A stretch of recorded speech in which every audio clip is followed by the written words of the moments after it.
Bien. Espero que hayan podido implementar en su totalidad la pregunta 1 del examen con lo que les había compartido en Moodle. Y lo que vamos a hacer hoy día es seguir avanzando material para poder completar las bases de lo que es programación, ¿ya? O por lo menos los conceptos básicos para poder programar dentro de un modelo imperativo. Lo que hoy día vamos a ver son estructuras de control, más estructuras de control, y hemos empezado viendo estructuras de control con lo que es el if then else, y lo que hoy día vamos a hacer es introducir algunas más. Bueno, a ver, revisaremos hasta lo que hemos hecho hasta ahora, ¿no? Lo que habíamos dicho es que para, por ejemplo, resolver una tarea específica, lo que nosotros tratamos de hacer es buscar el conjunto de acciones o el plan adecuado para llegar de una situación inicial a una situación deseada, ¿ya? O a una situación objetiva. En programación imperativa eso sucede, ya nosotros partimos de un escenario particular inicial, hacemos alguna acción y cambiamos, ¿no es cierto?, el estado. Hacemos alguna otra acción y cambiamos el estado. Entonces, básicamente nosotros andamos buscando este conjunto de acciones que me permita llevar desde un escenario inicial a una situación deseada que vendría a ser mi resultado. Eso es lo que hemos estado haciendo hasta ahora. Entonces, la intencionalidad, fíjense, es ir modificando, ¿no?, las cosas a medida que nosotros vayamos haciendo acciones.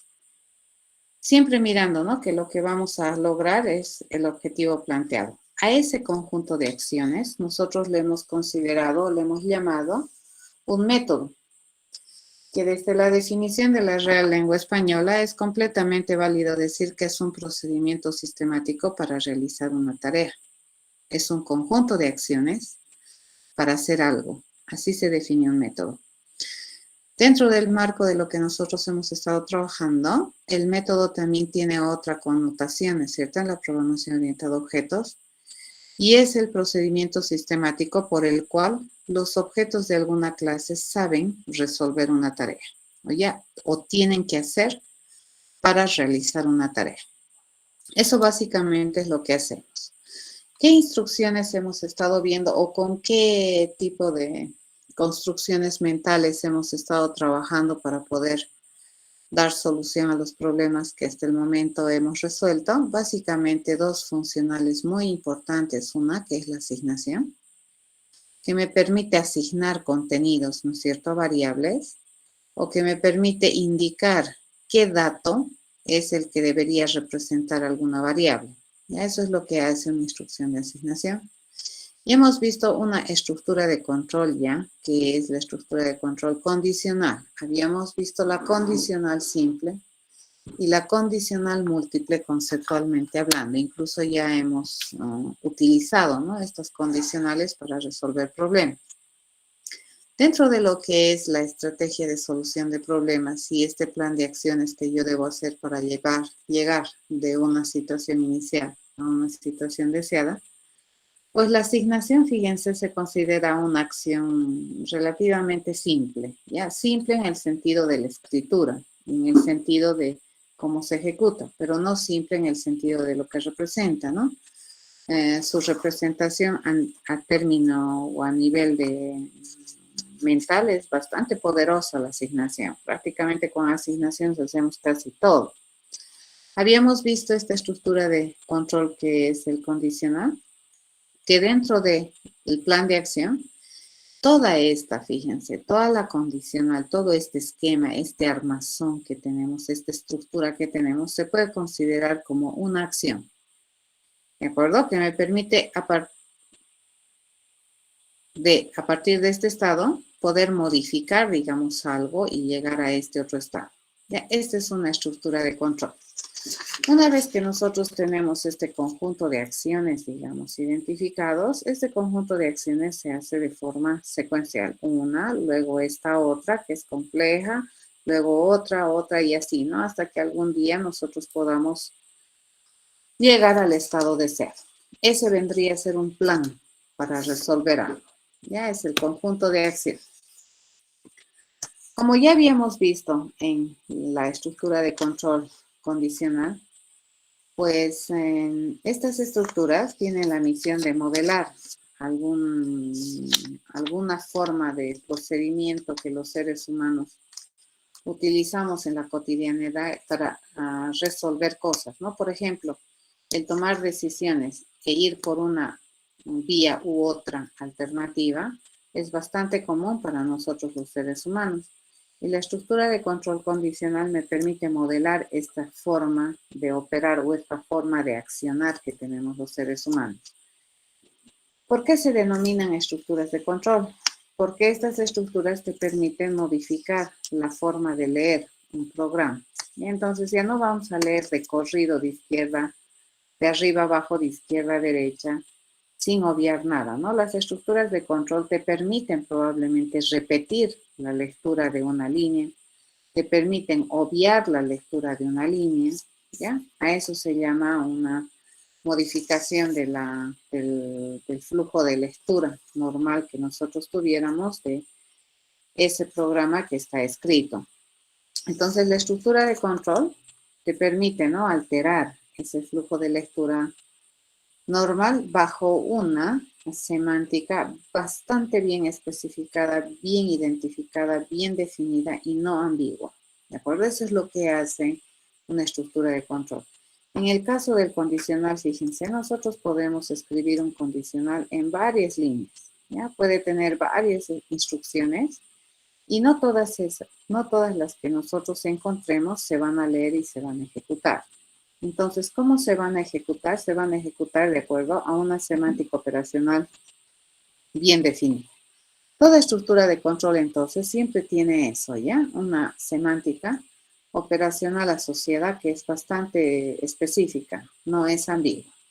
Estas estructuras de control, como les comentaba hace un momento, tienen la misión de modelar, ¿no?, o algún tipo de pensamiento para poder resolver problemas que los seres humanos solemos en la cotidianidad utilizar. ¿Ya?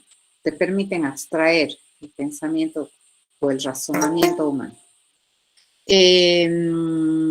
Entonces, hasta ahorita lo que nosotros hemos visto son las condicionales que me permiten seleccionar entre una de dos alternativas o entre varias alternativas, ¿no es cierto? Si estamos hablando de condicionales múltiples.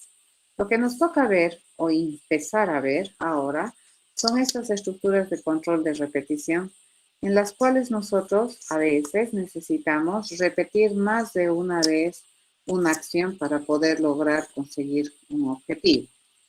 Dentro de estas estructuras de repetición, básicamente vamos a estudiar 3 de estas estructuras y cada una de ellas tiene su ámbito de aplicación, tiene su razón de ser y por supuesto modela algún procedimiento de acción de los seres humanos. Vamos a empezar con una que es muy controlada, ¿de acuerdo? Que tiene una forma bastante matemática, le llamaremos, de controlar la repetición. En general, estas estructuras de control de repetición, como su nombre dice, me permiten repetir un bloque de procesos o un conjunto de instrucciones o una instrucción o un proceso directamente me permite repetir. ¿Ya? ¿Qué tenemos que tener harto cuidado cuando nosotros estamos trabajando con estructuras de control de repetición? Es que siempre deberíamos tener una repetición controlada. Deberíamos asegurarnos o por lo menos predecir que esa repetición en algún momento se va a terminar, ¿ya? Entonces, ¿cómo vamos a controlar esto? A través de alguna condición que ya sea me permite identificar la terminación y su alterno me permitiría continuar la repetición. Entonces, si es que nosotros tenemos algo que me permita continuar la repetición de un proceso, también deberíamos tener ese algo que me permite en algún momento terminar la repetición del proceso, con la finalidad de que nuestra alternativa de solución tenga un fin, ¿no? Tenga un punto en el cual se termine y me permita obtener un resultado o la solución del problema, ¿ya? Sí. Bueno, vamos a empezar a revisar esta estructura de control de repetición por conteo.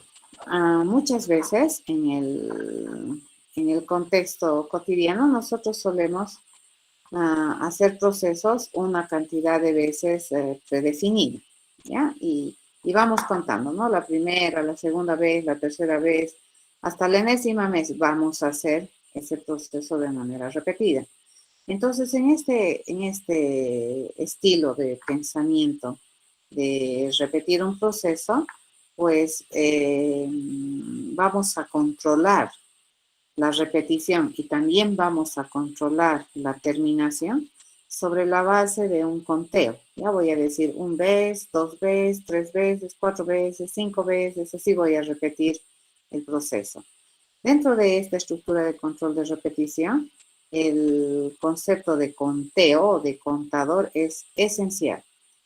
A ver, para poder un poquito trabajar en esto de lo que es conteo. A ver, vamos a responder. ¿Qué me dice?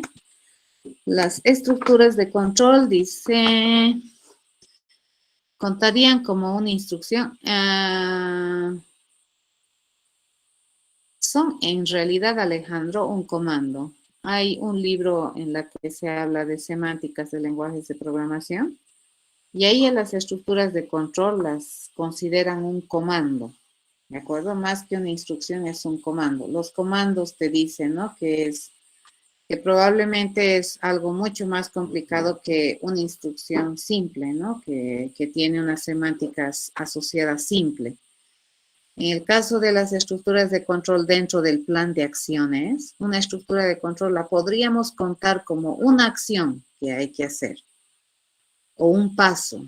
Ahora, si tú cada uno de los pasos de tu plan de acción para resolver un problema lo trasladas a una instrucción, eventualmente se podría ver como una instrucción. Hay discusiones al respecto, ¿no? Porque muchos te dicen, a ver, ¿cuántas instrucciones ves en este código? Y tú puedes ir contando las instrucciones triviales, ¿no? O sea, yo podría ir contando todas las asignaciones. Esas para mí podrían ser consideradas instrucciones. ¿Ya? Pero si nosotros decimos cuántas instrucciones compone el cuerpo de un método, digamos, entonces ahí yo ya me tengo que ir a fijar en las acciones que tiene mi plan de solución.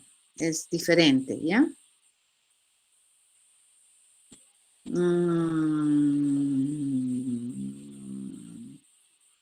A ver, cuando hablas de sentencia, fíjate, esa palabra sentencia que estás utilizando es una traducción bien técnica al inglés. Si tú lees, por ejemplo, en inglés los lenguajes de programación, te van a hablar de sentences, ¿ya? Entonces, nosotros como buenos programadores, ¿no ves? Si programming es programación, introduction es introducción, entonces sentence es sentencia, pues, ¿no ves? Por eso le traducimos así. Pero si esa es una traducción real de lo que es sentence en inglés, un sentence en inglés se traduce como una oración. ¿De acuerdo? Entonces, a veces esta palabra sentencia se ha adoptado, le llamaremos dentro de lo que es la explicación del lenguaje de programación como una oración bien escrita dentro de un lenguaje de programación. Entonces, depende, ¿no? De cómo lees la sentencia, de dónde has leído una sentencia, digamos. Obviamente, una oración bien escrita en lenguaje de programación se puede traducir a una instrucción. Por ejemplo, la instrucción de la asignación tiene sintaxis de formación y eso hace que nosotros en un lenguaje de programación estemos escribiendo de manera correcta una instrucción de asignación. El escribir de manera correcta esa instrucción de asignación se denomina una oración bien escrita en el lenguaje de programación. En inglés, una sentencia, ¿ya? Y con nosotros traducimos sentencia, ¿ya? Pero en realidad es una oración.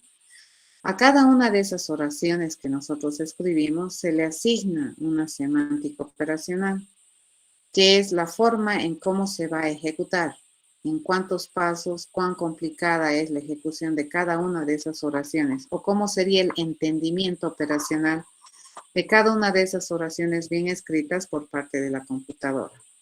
¿Ya? Ahora, cuando me dices, cuando cierras una sentencia, pues no sé muy bien a qué te estás refiriendo con cerrar una sentencia. Porque si yo entiendo la palabra sentencia dentro de lo que es nuestra cultura de los programadores, como te digo, nosotros traducimos, ¿no? Introduction, introducción. Programming, programación. Sentencia, sentencia, pues, ¿qué cosa más va a ser? Pero si hacemos una traducción correcta, sentencia es una oración bien escrita en un lenguaje de programación que tiene asociada una sintaxis y una semántica. ¿Se entiende? Ya. Cerrado una sentencia con punto y coma. Ya podríamos decir que una instrucción se cierra con punto y coma, pero te vas a dar cuenta que hay estructuras de control que también cierran con punto y coma. ¿De acuerdo? Entonces, esa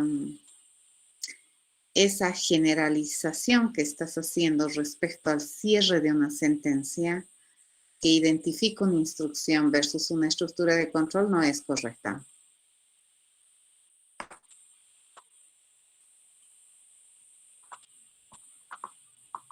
¿Estamos de acuerdo? Fíjate que una instrucción de asignación por sintaxis tiene punto y coma, ¿no ve? Y el if then else no tiene punto y coma, digamos, para terminar la estructura de control, pero tiene una sintaxis de buena escritura. Y dentro de la terminología sería una sentencia, un if then else.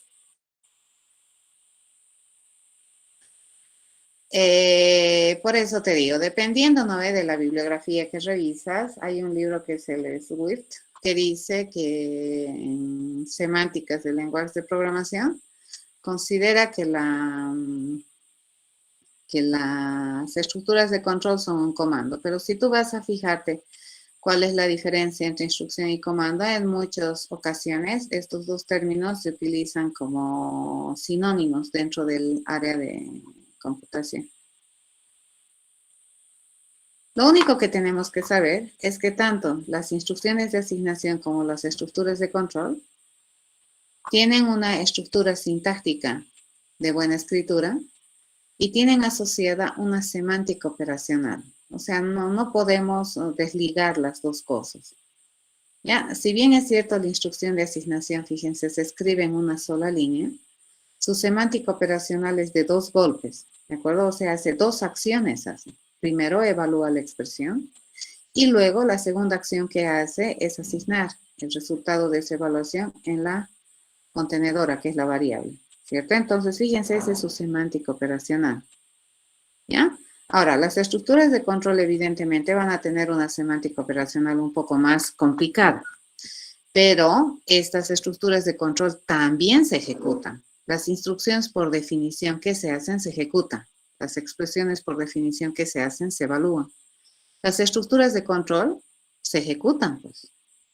Entonces, desde esa perspectiva, digamos, podría ser completamente válido decir que una estructura de control se puede concebir como una instrucción. ¿Se entiende, Alejandro?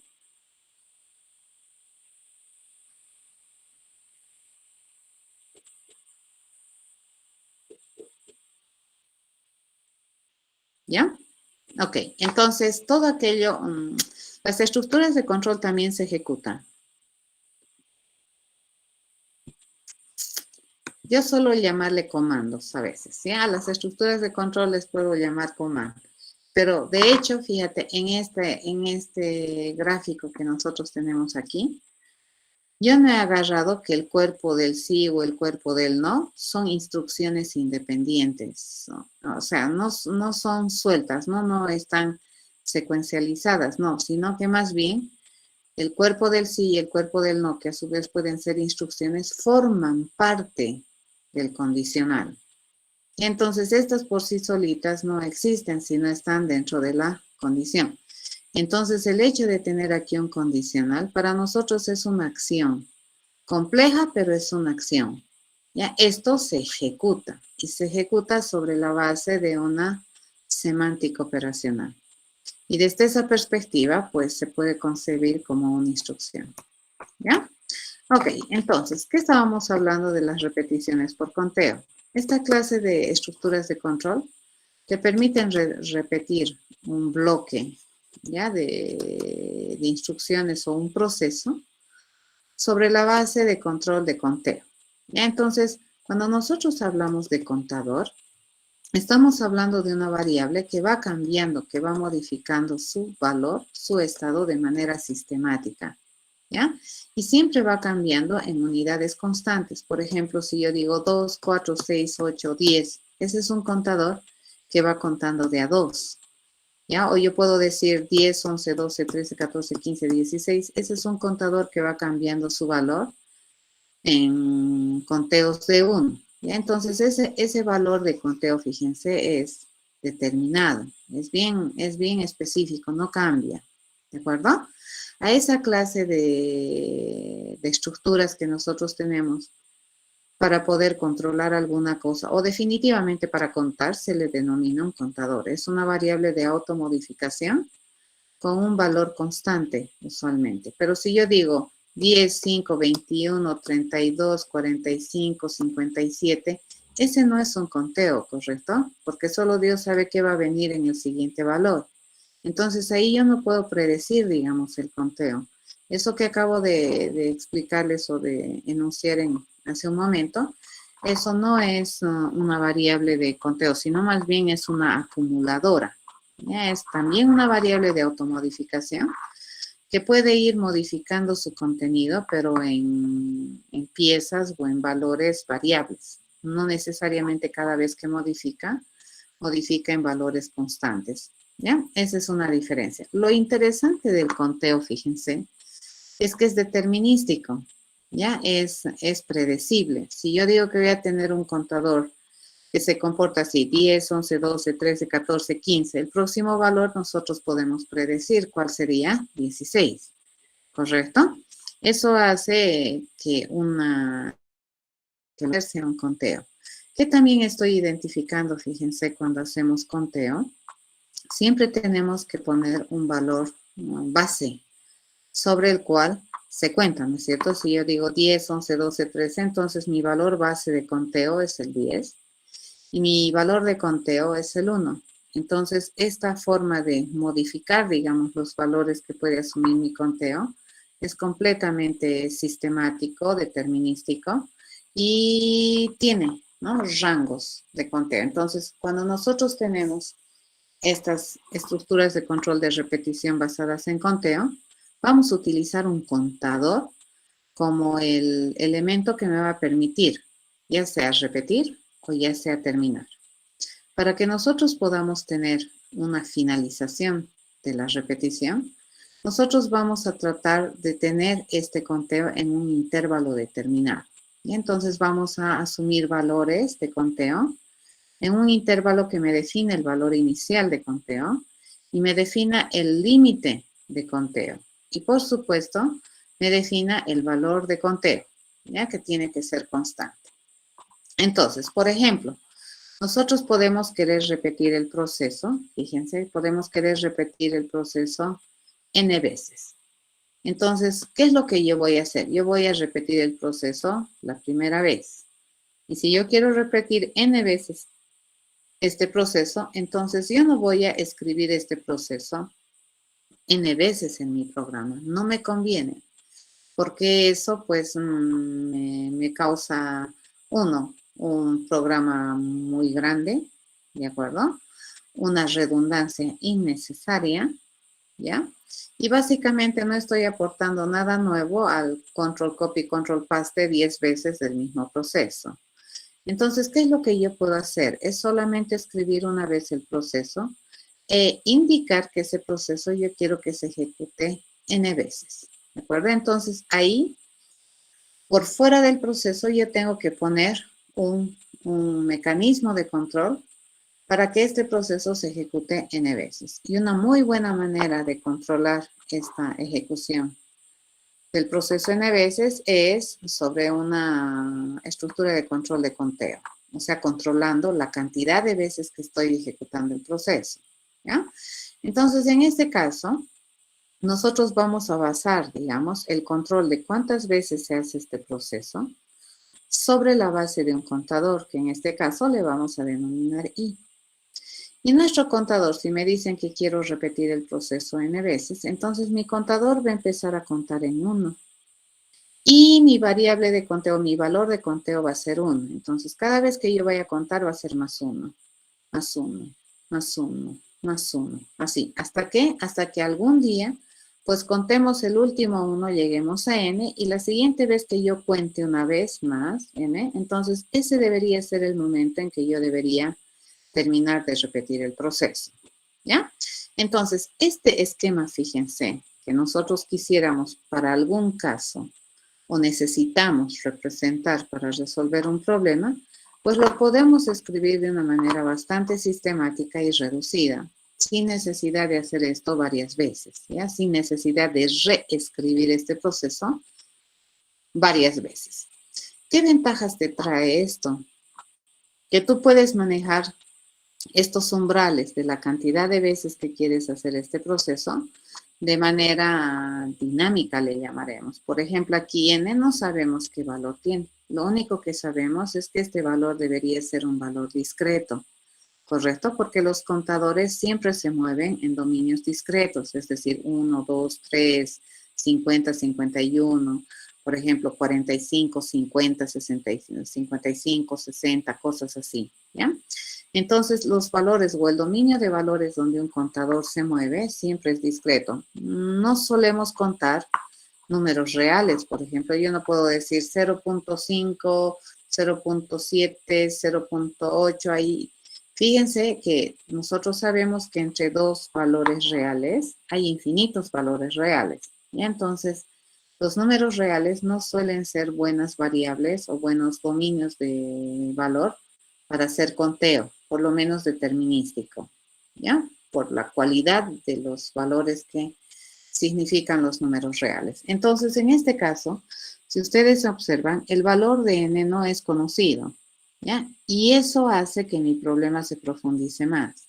Si es que este n fuera 10, ok, me puedo dar al trabajo, ¿no? De agarrar este proceso y copiar 10 veces así secuencialmente el proceso.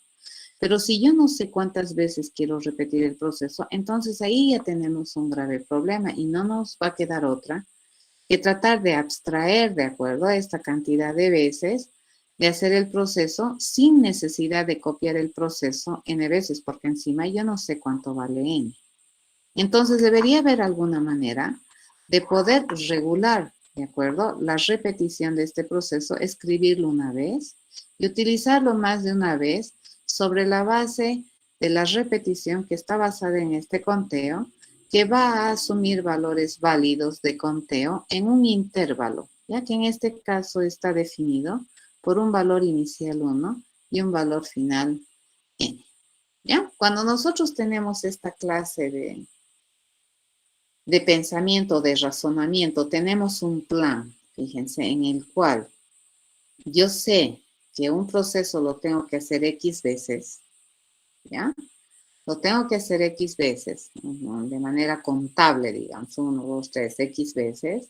Entonces es interesante utilizar esta estructura de control. Esta estructura de control o esta forma, fíjense, de modelar mi conteo, responde a este tipo de pensamiento, ¿no? Yo le digo, para todo i, para toda variable de conteo, que pertenezca en valores válidos del rango inicio hasta el fin, en conteos de uno en uno, fíjense, entonces cada vez que este i pertenezca a este rango, yo voy a hacer el proceso. Eso me está diciendo en términos mentales, ¿ya? Si yo hablo eso que tengo acá arriba, lo puedo describir así. Para todo i, que es una variable de conteo que está en el rango de valores válidos, inicio y fin, y mi conteo va en conteos de uno en uno, cada vez que este i tenga valores válidos, yo voy a hacer el proceso.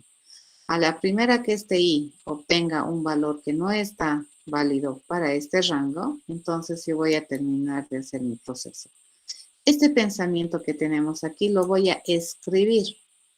Y más o menos sería así, ¿no es cierto? Para una variable de conteo i, que empieza en el valor inicial, va hasta el valor final, y cada vez se incrementa en este valor de conteo, si es que i es un valor válido en este intervalo, entonces voy a hacer el proceso la iésima vez.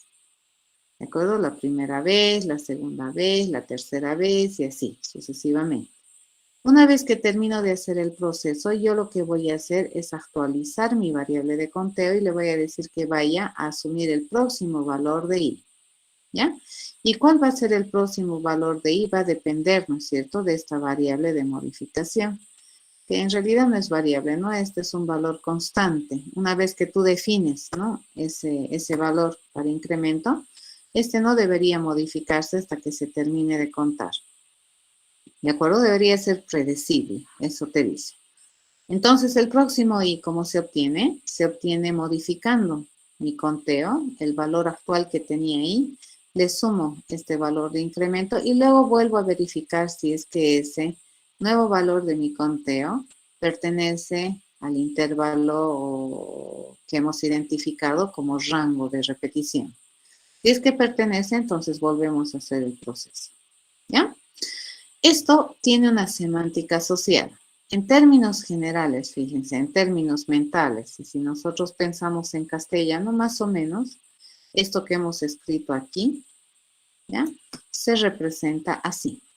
Y esto que nosotros hemos representado gráficamente como una repetición de este proceso tantas veces como me dice n, donde ini es 1 y fin es n, entonces vendría a ser algo así. Yo ya no voy a repetir, fíjense, no voy a necesitar copiar este proceso hartas veces en mi programa, lo voy a tener solo una vez y voy a decir que lo voy a repetir tantas veces como valores válidos mi contador asuma en este rango de conteo, dado que cuento cada vez con este valor de incremento. ¿Ya? Entonces, esta estructura de control, si bien es cierto, ahorita, fíjense, este pensamiento lo estoy escribiendo en una línea, 2 líneas, 3 líneas, 4 líneas, no necesariamente voy a leer las 4 líneas así, ¿no? Esta, y termino. ¿Ya? No necesariamente. O no necesariamente voy a leer esta, y así. No. Puede que yo lea esta y termine. Y eso va a depender de cómo está mi rango de valores permitidos para esta mi variable de conteo. Entonces, la semántica asociada para esta estructura de pensamiento va así. Fíjense, es complicada. No se hace en un solo pasito, ¿no? Es bastante complicada. Por eso se llama una estructura de control. Y desde la perspectiva, fíjense, cuando nosotros encontramos esta estructura que modela pensamiento, nosotros podemos hacer lo siguiente. Y vamos a decir que se hacen las siguientes acciones. Lo primero que se tiene que hacer, siempre ya, cuando tú tienes un contador, siempre tienes que establecer un valor de base de conteo. En este caso, ¿y qué rol juega? Juega el rol de ser mi variable de conteo que controla la repetición. Entonces, lo primero que nosotros vamos a hacer es establecer el valor de base de conteo de mi contador i. ¿Y con qué valor se va a inicializar? Con el valor inicial de mi rango de conteo. ¿Ya? Lo siguiente que siempre hay que hacer es verificar si es que este valor del contador i está en el intervalo válido de conteo. Si me dice que está, entonces nos vamos a saltar al paso 3 en la secuencia de ejecución, ¿cierto? Y me dice que vamos a ejecutar todo lo que se encuentre en el proceso. Una vez que terminemos, vamos a ir a modificar el contador i con el incremento, es decir, vamos a ir a conseguir el próximo i. Ya el próximo i hace esto, el paso 4. Ni bien modificamos el contador, nuevamente volvemos al paso 2, que va a ser verificar si ese nuevo valor de ese contador sigue perteneciendo al intervalo de conteo. Si es así, volvemos a repetir. ¿De acuerdo? Y así sucesivamente. Fíjense, entonces, esta es la semántica operacional que me permite de manera controlada regresar aquí, ejecutar, regresar aquí. Está bien controlado, ¿de acuerdo? No es aleatoria la forma de proceder o de funcionar de este pensamiento, ya de esta estructura de pensamiento. Cuando nomás nos venimos aquí a la línea 6, cuando en algún momento esta variable de conteo ya no tengo un valor válido que pertenezca al intervalo. Usualmente va a ser cuando nos hayamos pasado del límite superior del intervalo de conteo. Si es que es así, entonces en ese caso yo ya no repito y terminamos la estructura de control. Esto es más o menos una representación de lo que yo quiero hacer, ¿no es cierto? Quiero repetir eso tantas veces como valores yo tenga entre este valor inicial y valor final, dado que incrementamos mi conteo en esta unidad de incremento. ¿Ya? Eso es lo que estoy modelando, ¿sí? Listo. ¿Cómo se hace eso en terminología Javera? Este pensamiento, ¿cómo se lo traduce en terminología Javera? Se lo traduce con un comando que se llama for. ¿Ya? Está encabezada por la palabra reservada for. Y este for sirve para especificar esta estructura de control de repetición basada en conteo. El for tiene dos cosas. Ya tiene lo que nosotros le vamos a llamar la cabecera, donde está todo lo que controla la repetición. Tiene el cuerpo, donde se encuentra mi proceso que voy a repetir, ¿ya? Y en la cabecera del for, fíjense, acá en la cabecera del for que tenemos desde acá hasta acá, que vendría a ser esta la cabecera del for, vamos a identificar los datos y las instrucciones necesarias para poder establecer y controlar de manera adecuada mi variable de conteo.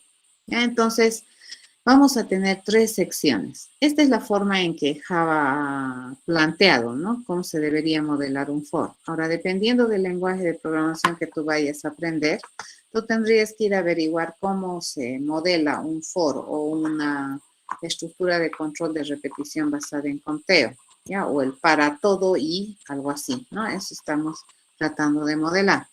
Entonces, acá esta sección o esta parte de la cabecera, le llamaremos de la estructura de control de repetición for, tiene tres zonas. ¿Ya? Esta es la primera y las tres zonas están separadas por punto y coma. Esta es la otra y esta es la otra. ¿Ya? La primera sección de esta cabecera tiene la misión de inicializar mi variable de conteo. Fíjense, esta es la inicialización de mi variable de conteo. Esta es la parte en la cual yo valido o verifico si mi variable de conteo aún pertenece al intervalo. Esta es la parte en la que yo sistemáticamente modifico la variable de conteo. Fíjense, todo lo que está en la cabecera está trabajando con la variable de conteo. Ya la está modificando, la está verificando. Acá dentro del proceso que yo voy a repetir, puedo utilizar la variable de conteo, pero no es adecuado que tú la modifiques, porque ahí ya no estaríamos haciendo un conteo predecible. Ya no es interesante modificar aquí en el cuerpo la variable de conteo. Entonces, ¿dónde está la forma cómo se modifica la variable de conteo? Acá, en esta tercera parte que equivale a nuestro modelo mental al próximo i, ¿de acuerdo? Y esto vendría a ser entre la llave abierta y la llave cerrada. Este vendría a ser el inicio de lo que yo quiero repetir y el fin de lo que yo quiero repetir. Y este fin de lo que yo quiero repetir también coincide con el fin de la estructura del control. La semántica asociada es bien similar a la que nosotros hemos visto hace un momento, ¿no es cierto? Lo primero que hace es inicializar el contador, es decir, ejecuta esta instrucción. Fíjense que es la inicialización del contador. Lo segundo que hace es ir a verificar la variable de conteo, es ejecutar esta expresión, ¿ya? Es esta expresión booleana. Y esta expresión booleana me responde sí o me responde no. Si me responde sí, entonces va a venir a ejecutar el proceso, ¿ya? Desde donde empieza hasta donde termina, ya ejecuta. Una vez que termina de ejecutar, fíjense, siempre y cuando me haya dicho así, entonces va a ir a modificar la variable de conteo. Va a venir a ejecutar esta instrucción de automodificación. ¿Ya? Ejecuta esto. Y luego vuelve a verificar. Vuelve a hacer esta parte. ¿No? Verifica.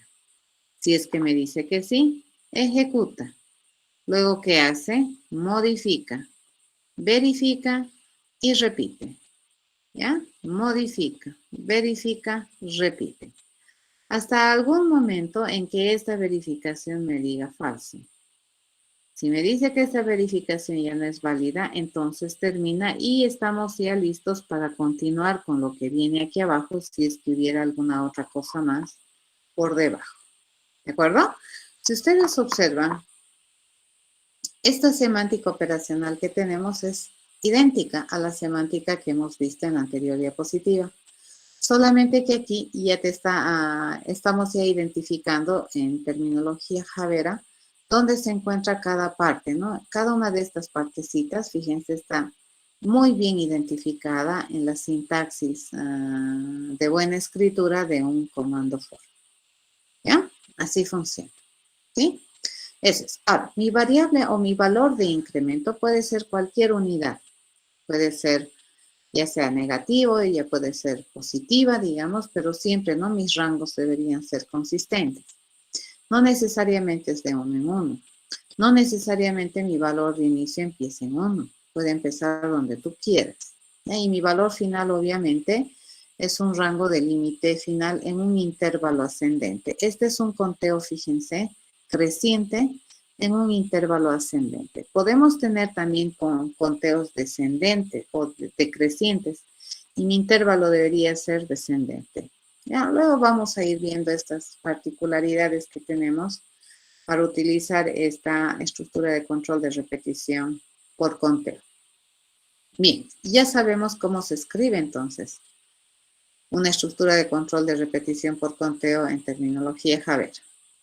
Esto, si nosotros lo representáramos, digamos, como un flujo de lectura, siempre, ya todo comando, toda instrucción, como decía Alejandro, o toda sentencia, llamémosle, siempre tiene un punto de acceso. Y ese punto de acceso es siempre una situación. O sea, cuando tú estás queriendo hacer una acción, esa acción se va a hacer sobre algún estado o alguna situación particular.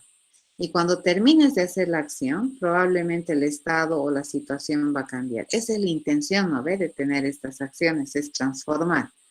En este sentido, fíjense, si nosotros viéramos cómo fluye a este comando de repetición, siempre tiene un punto de entrada y siempre tiene solamente un punto de salida. ¿Ya? Hay una forma de ingresar aquí y hay solamente una forma de salir de esta estructura de control. Esto que tenemos acá, nosotros lo podemos modelar así en un diagrama de flujo, como este es el punto de entrada, mi variable de conteo que va a ir entre este rango, ¿ya? Si es que mi variable de conteo pertenece al rango, pertenece al intervalo, entonces hacemos el proceso y luego le digo el próximo valor de i.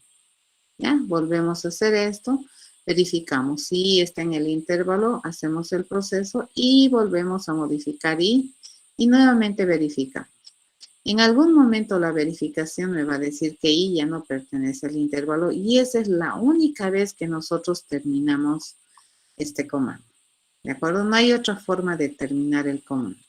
¿Estamos de acuerdo? Eso siempre tienen que aprender. ¿Ya? Hay un punto de ingreso al for y solamente hay un punto, fíjense, un lugar por donde yo puedo salir del for, una forma.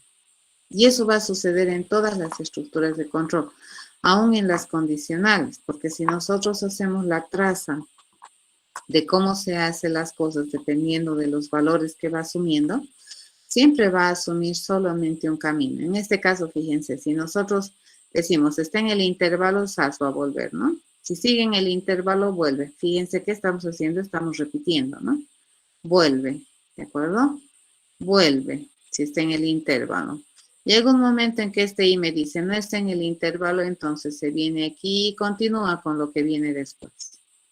Así funciona y así se ejecuta. Entonces, la lectura, fíjense, va a depender, ¿no ve?, de cómo es la validación de mi control de repetición, que también es equivalente a mi control de terminación, en este caso del for. ¿De acuerdo? Eso. Ok, vamos a hacer jueguitos. Los jueguitos son sumamente interesantes para poder explicar estas estructuras de control, ya sean las condicionales. Si ustedes han observado en el examen, hemos hecho nuestras preguntas sobre la base de juegos, ¿no? Y hemos podido modelar de manera interesante soluciones que representen, ¿no?, esos jueguitos y que me permitan comportarse de acuerdo a las descripciones que se nos ha dado. Y lo hemos hecho con puras condicionales y con puras asignaciones y considerando que nosotros podemos jugar de forma asíncrona. ¿Qué significa? Que yo le puedo decir, jugaremos, ¿de acuerdo? Entonces le mando un mensaje jugar y le tengo que mandar los datos si me permite jugar, ¿ya? En este caso, a ver, vamos a hacer esto del piedra, papel, tijera de manera automática. Y lo vamos a hacer que la computadora simule que tiene dos jugadores, ¿ya?, internamente, y que estos dos jugadores van a jugar aleatoriamente y dependiendo de cómo sale, pues podemos determinar un ganador o un perdedor, un empate, qué sé yo, ¿no?, del piedra, papel, tijeras. Si nosotros vemos y revisamos un poquito la historia de este juego, de este famoso piedra, papel, tijeras, según lo que comentan, ¿no?, en las descripciones de este juego, le llamaremos, este se ha planteado, usualmente dice que se utiliza para toma de decisiones o cuando tú no te pones de acuerdo en algo, entonces, sí, en vez de lanzar una moneda, por ejemplo, tú puedes ponerte a jugar piedra, papel, tijera para decidir, ¿ya?, alguna cosa, para dirimir también dice, ¿no?, alguna cosa. Y se lo va a hacer, obviamente, de manera aleatoria. Es lo mismo que un lanzamiento de moneda, es también aleatorio, ¿correcto? En este caso, tú no sabes qué va a jugar los jugadores, entonces lo que les salga va a jugar, es aleatorio, ¿ya? Para que nosotros podamos tener, dice, ¿no?, utilizar esto del piedra, papel, tijera de manera coherente y que me permita tomar decisiones, no solamente como si fuera lanzamiento de moneda, sino que sea un poco más complicado que un lanzamiento de moneda, se propone, ¿no?, que se debería jugar varias partidas para decidir para tomar la decisión al final, ¿ya?, o para decidir un ganador, por ejemplo. No deberías, te dicen, decidir un ganador solamente en una partida. Entonces, lo usual para esta clase de uso del piedra, papel, tijera es que se tengan varias partidas, ¿no? Nosotros sabemos que la cantidad de partidas para instanciar un juego particular del piedra, papel, tijeras, pues debería ser conocida. También te sugieren, no es obligatorio, ¿no?, te sugiere la teoría que la cantidad de partidas siempre sea un número impar. ¿Cuál es la finalidad de que sea un número impar? De que tengas más probabilidades de encontrar un ganador, ¿ya? Porque si tú tienes una cantidad de partidas par, es posible, dice, se aumenta por probabilidades la posibilidad de conseguir un empate. Y probablemente lo que no quieres tener en el piedra, papel, tijera es un empate. Porque si estás utilizando el piedra, papel, tijera es para poder inclinarte por alguna opción. Ya, esa es la idea o toda la descripción que te dan de este piedra, papel, tijeras dentro de lo que es su concepción y para qué se suele usar. ¿Ya? Ok, entonces, si nosotros, a ver, vamos a hacer un ejemplo. Vamos a decir que el jugador 1 es el jugador que está a la izquierda y el jugador 2 es el que está a la derecha. Y si nosotros decidimos para un piedra, papel, tijeras, ¿no?, 3 partidas, entonces, ¿cuándo se decide quién ganó, quién perdió el juego? Cuando se juegan las 3 partidas. Entonces, por cada partida, fíjense, cada uno de los jugadores tiene que hacer su jugada, ¿no?, que puede ser una de 3 posibles jugadas. Y esto es aleatorio, ¿no es cierto? No necesariamente te va a jugar 3 distintas, te puede jugar 3 iguales en las 3 partidas, eso depende del jugador y de lo que se le ocurra. Es más, ni siquiera estratégicamente en el piedra, papel, tijera puedes sacarle ventaja al otro, ¿correcto? Por eso es que esta es una alternativa de definir aleatoriamente alguna cosa sin que haya demasiados problemas, ¿no? Lo están dejando al azar la definición de algo, ¿ya? Es muy interesante el piedra, papel, tijeras, porque como no es binario, entonces es difícil predecir, ¿ya? Tiene 3 estados y es completamente aleatorio. Entonces, por cada partida que nosotros tengamos acá, cada jugador tiene que hacer su jugada, ¿ya? Y en la segunda partida, cada jugador tiene que hacer su jugada. La tercera partida, cada jugador hace su jugada. Una vez que se han terminado las 3 partidas, pues tendríamos que definir quién ha ganado, si el jugador 1 o el jugador 2. En este caso, podríamos decidir que ha habido un empate, ¿correcto? Porque en la partida 1, el jugador que ha ganado ha sido el jugador 1. En la partida 2, no ha habido ningún jugador que haya ganado. Y en la partida 3, el jugador que ha ganado ha sido el jugador 2. Entonces, la cantidad de partidas ganadas del jugador 1 con la cantidad de partidas ganadas del jugador 2 es la misma. Por lo tanto, podríamos decir que es un empate. ¿Correcto? Para este escenario de jugada. Ahora, pues nosotros sabemos que hay muchas alternativas de escenarios de jugada, ¿no es cierto? Pero para este ejemplo, así se definiría. ¿Ya? Bien, si nosotros quisiéramos, modelar este juego del piedra, papel, tijera, todo de manera automática, ya que no juegue ningún jugador, digamos, humano, sino que todo lo administre la jugadora, o diré la computadora, que el jugador 1 y el jugador 2 los modele la computadora, entonces nos pondremos a pensar, ¿cómo haríamos? Ya nosotros tenemos que controlar la cantidad de partidas y sabemos que cuando nosotros vamos a ir a jugar el piedra, papel, tijera, la única vez que la jugada termina es cuando nosotros hemos hecho todas las partidas que están establecidas para este particular juego del piedra, papel, tijera. Entonces, nosotros podríamos decir, fíjense, que esto de las partidas, ¿cuántas veces tengo que hacer partidas? Tantas veces como me dice partidas. Y cada vez que yo hago una partida se hace el mismo procedimiento, ¿correcto? Entonces razonaremos el procedimiento de una partida. Si yo puedo razonar el procedimiento de una partida, entonces probablemente ese procedimiento es el mismo para la segunda partida. Y va a ser el mismo para la tercera partida. Y si yo decido que haya más partidas, entonces va a ser el mismo para la 10ª partida.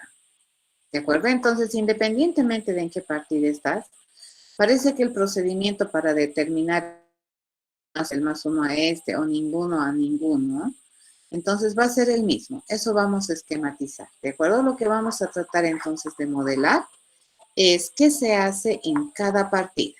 La partida 10ª, digamos, nos vamos a elevar, ¿no ven? No sabemos, porque al final tampoco es preponderante, fíjense qué número de partida estás jugando para lo que juega cada jugador, o sea, no hay ninguna influencia, ¿correcto?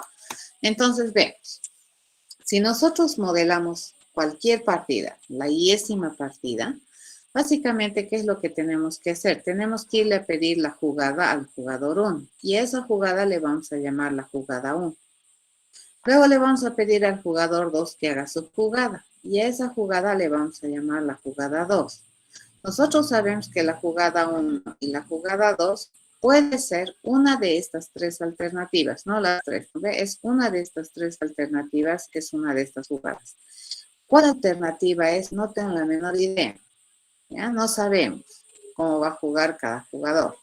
Y más aún si cada jugador define de manera aleatoria, fíjense, la jugada, entonces no tengan la menor idea qué jugada ha jugado el jugador 1. Lo único que sabemos es que está en este dominio de 3 jugadas. No sabemos qué jugada ha jugado el jugador 2. Lo único que sabemos es que la jugada 2, que representa la jugada del jugador 2, está en el dominio de estos 3 posibles valores. Una vez que yo tengo estas 2 jugadas, ¿cuáles serán? Idea. Lo que yo puedo hacer es preguntar, ¿no? Yo puedo ir a preguntar si la jugada 1 es mejor que la jugada 2. ¿Ya? Si me dice que sí, entonces le aumento un punto al jugador 1. Pero si me dice que no, yo voy a ir a preguntar si la jugada 2 es mejor que la jugada 1. Si me dice que sí, entonces le aumentamos 1 al jugador 2. Pero si me dice que no, resulta que ambos jugadores probablemente han tenido la misma jugada. Ninguno de ellos tiene una jugada mejor que la otra. Denis, tu micrófono está abierto. Denis Joel Fernández. Gracias. ¿Ya? Entonces, este sería el procedimiento. Fíjense, si la jugada 1 que ha generado el jugador 1 es mejor que la jugada 2 que ha generado el jugador 2, entonces el punto a quién se le da, al jugador 1. Pero si la jugada 2 es mejor que la jugada 1, entonces el punto a quién se lo vamos a dar, al jugador 2. Pero si ninguna de estas dos sucede, quiere decir que las dos jugadas son iguales, ninguna es mejor que la otra, entonces no le ponemos puntos a ninguno. Fíjense, acabo de hacer esto, lo que hemos hecho, ¿no ve? Esto es papel. Es mejor, esta sería la jugada 1. Esta es la jugada 2. Esta jugada 1 es mejor que la jugada 2.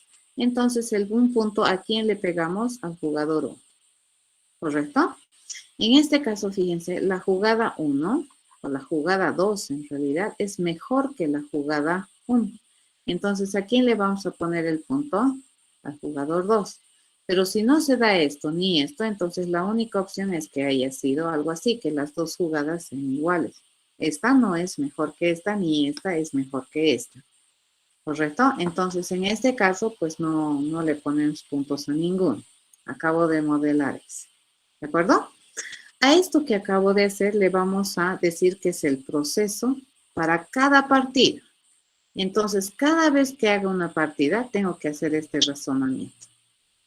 Toda partida es así. Entonces, esto yo tengo que repetir hartas veces.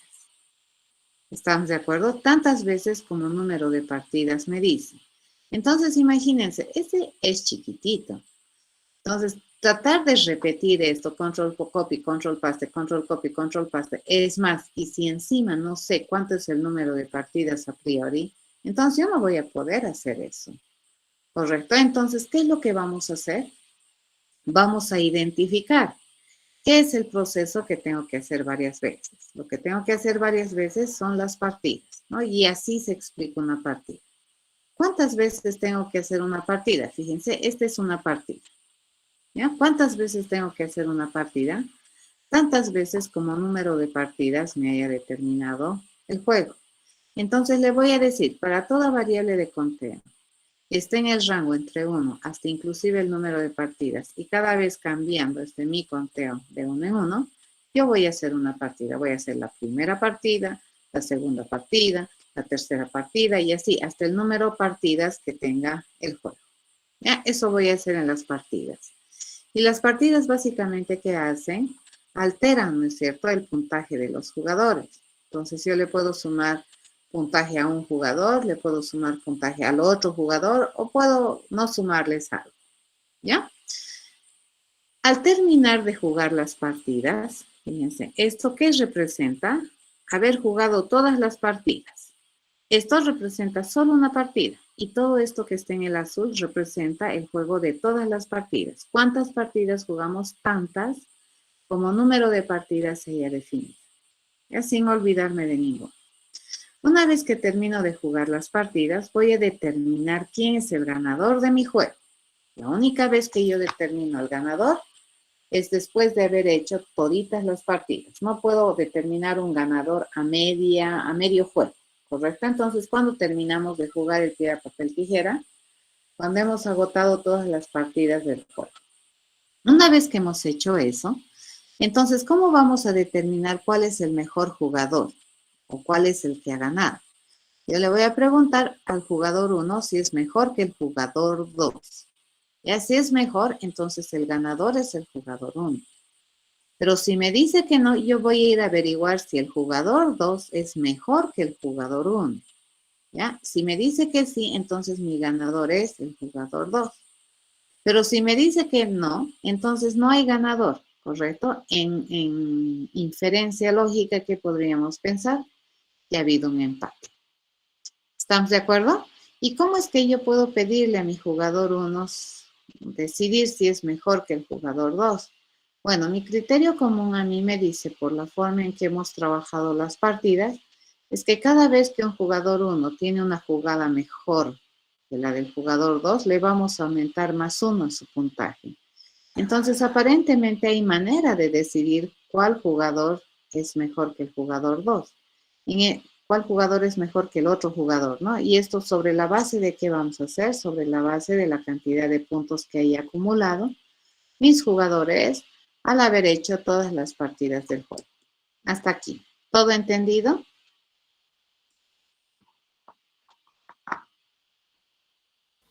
Disculpe, licenciado, no entendí muy bien cómo vamos a definir quién ha ganado el juego. Así se define. Fíjate, lo primero que vamos a hacer es jugar las partidas. A ver, este procedimiento de jugar me tiene que devolver el ganador, si es que ha habido un ganador. Y si es que no ha habido ganador, entonces puedo asumir y presumir y suponer que ha habido un empate. Entonces, para poder hacer esto, yo hago 2 pasos gruesos, fíjense. El primer paso es jugar todas las partidas. ¿Esto se entiende? Y el número de partidas nosotros lo establecemos, ¿no ve? En esto del for. A ver, de nuevo, por favor, no te escucho bien. El número de partidas nosotros lo establecemos, ¿no? Sí, el número de partidas se tiene que establecer a la hora de construir el juego. Ya, pero a ver, para determinar un ganador, yo lo primero que tengo que hacer es que los jugadores jueguen todas las partidas. ¿De acuerdo? Esto está haciendo eso. Fíjense, voy a jugar tantas partidas como número de partidas se haya definido para el juego. ¿Ya? Al terminar las partidas, yo sé que mis jugadores han ido cambiando probablemente de puntaje. Ya se les ha ido sumando puntos, qué sé yo. Después de eso, recién voy a ir a verificar cuál es el jugador mejor. ¿Y cómo voy a definir qué jugador es mejor que el otro? Aquí mi criterio común me dice que los voy a definir sobre la base de los puntos que han acumulado, después de haber jugado todas las partidas. ¿Se entiende?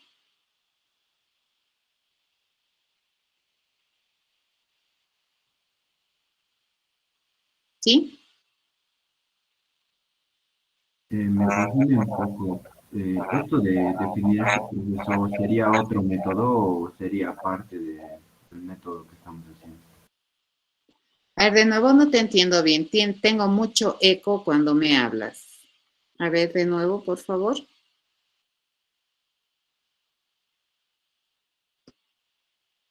Esta parte de procedimiento que estamos haciendo para definir el ganador, Sí. ¿es otra clase o va a ser dentro del for? No, es otro paso. Fíjate, yo estoy estructurando mi jugar en 2 pasos gruesos. Y ahí yo digo, tengo que hacer 2 cosas para determinar el ganador del juego del piedra, papel y tijera. La primera cosa que tengo que hacer es agotar las partidas del juego. Una vez que he agotado las partidas del juego, tengo que ir a definir quién es el jugador. ¿Se entiende? Ya me Entonces, refiero todo yo. esto es jugar.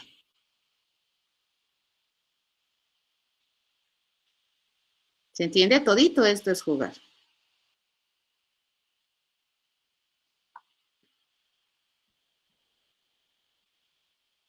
¿Estamos de acuerdo? Sí. Eso. ¿Ya? Pero nosotros, para poder entender, hemos también separado esta partecita de la partida. No habíamos dicho que esta partida la vamos a hacer varias veces. ¿Ya? Entonces, esa partida la vamos a explicar aquí. Así hemos dicho, ¿no ve? La partida, y encima, es ir a preguntarle al jugador 1 su jugada, ¿no? Al jugador 1 le vamos a decir que vaya a jugar y resultado de eso, ¿qué me debería dar? Su jugada. Al jugador 2 le voy a decir, oye, jugá y me va a piedra, papel, tijera, le digo, me va a dar su jugada. Estas 2 jugadas las voy a comparar, ¿no? Y dependiendo de si la jugada del jugador 1 es mejor que la jugada del jugador 2, entonces le voy a sumar 1 al jugador 1. Pero si la jugada 2 que ha jugado mi jugador 2 es mejor que la jugada 1 que ha jugado mi jugador 1, entonces le voy a sumar un punto al jugador 2. Ya, esto es la partida. Si no, voy a hacer nada.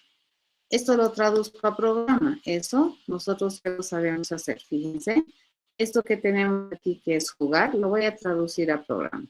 Para todo i que empiece en 1, que i va hasta inclusive el número de partidas y cada vez va cambiando de 1 en 1, voy a hacer una partida. Entonces voy a hacer este proceso, que es la partida, hartas veces. Luego de que hago esto, voy a ir a determinar el ganador. Y para determinar el ganador, yo voy a ir a preguntar si el jugador 1 es mejor que el jugador 2. Si me dice que sí, entonces el ganador es el jugador 1. Si me dice que no, voy a ir a preguntarle al jugador 2 si es mejor que el jugador 1. Si me dice que sí, el ganador es el jugador 2. Pero si me dice que no, no hay ganador. Listo, no existe ganador. Y esta sería mi jugar. ¿Correcto? Este sería el procedimiento para que tengo que hacer para que se pueda jugar el piedra, papel, tijera. En dos bloques grandes de razonamiento encontrado. Fíjense, uno que es jugar las partidas y otro, después de que se ha jugado las partidas, determinar al ganador si es que hubiera. ¿Ya?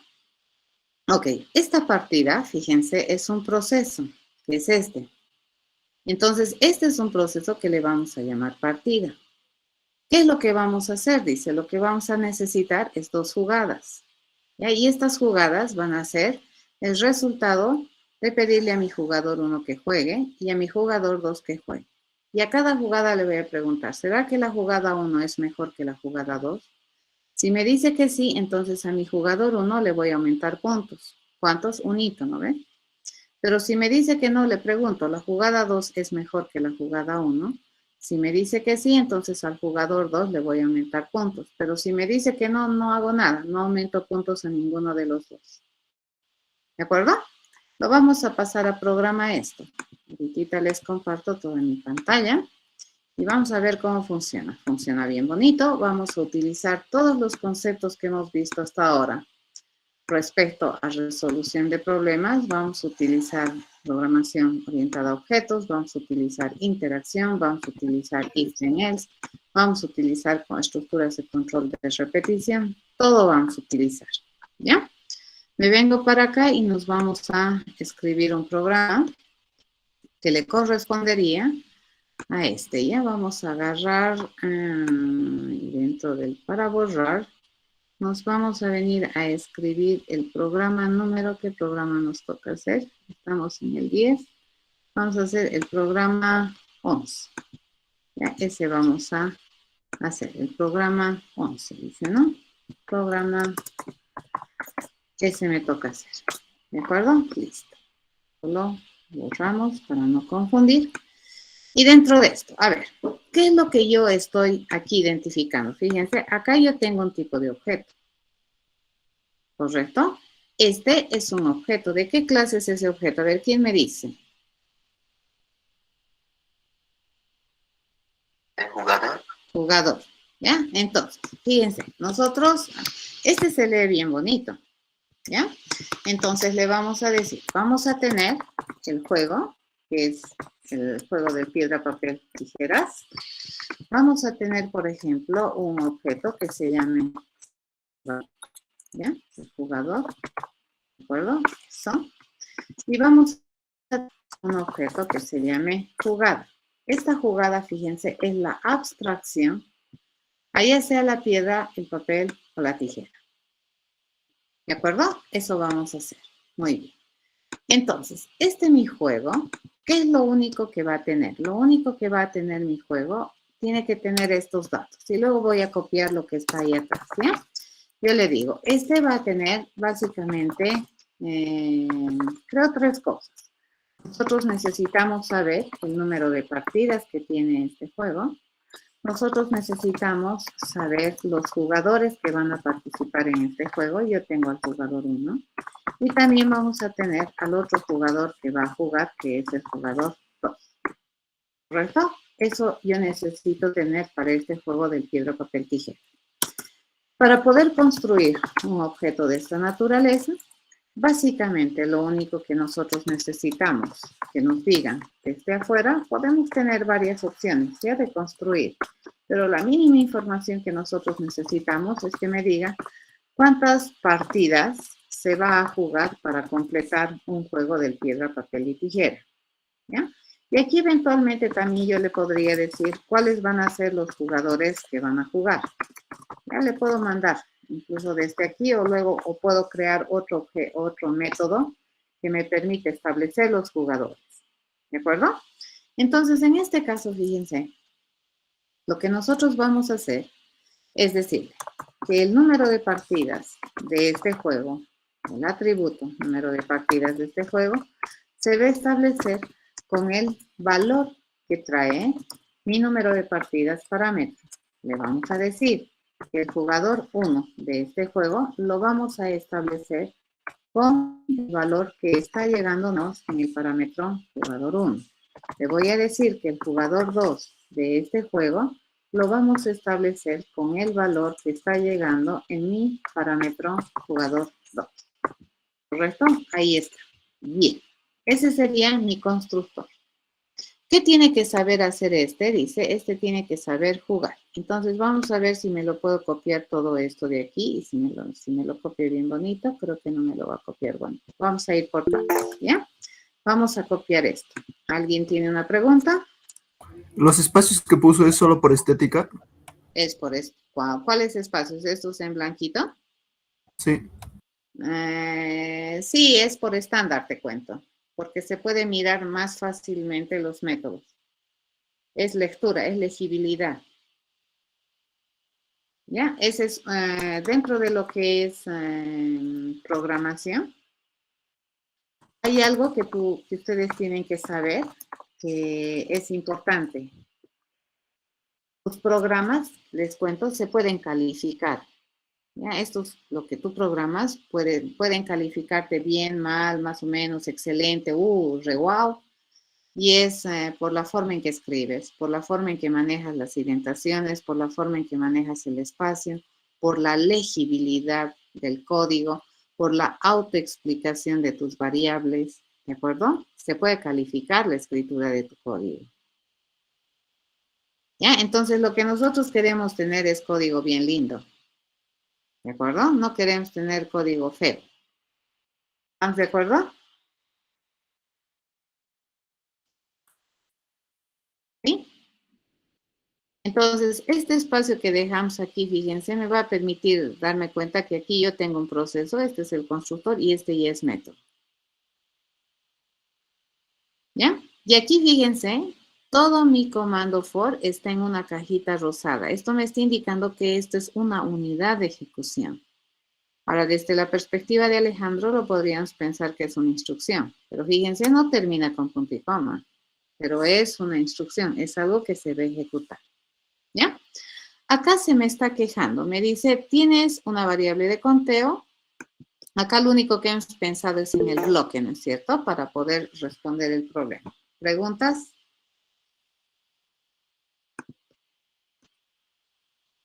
¿Alguna pregunta? Vamos a ver si están escribiendo algo.